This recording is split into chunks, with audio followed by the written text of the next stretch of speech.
Good morning! So, ayan nga, may dumaan ngayong umaga dito sa amin. Tapos nagtatanong kung may bibi dito. So, sinabi ko may kambal. And then, namimigay sila ng Cerelac. Kada baby isa. Ayan.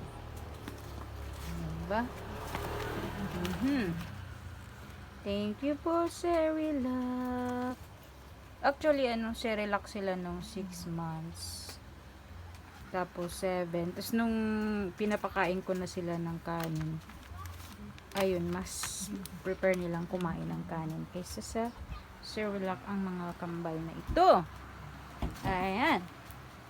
Mga kambal ng mama. Mga kambal ng mama. Okay. Thank you po. Mamaya itay. Yung binibili ko namang Cerelac sa kanila is banana. So, itry natin tong rice and soya. Thank you.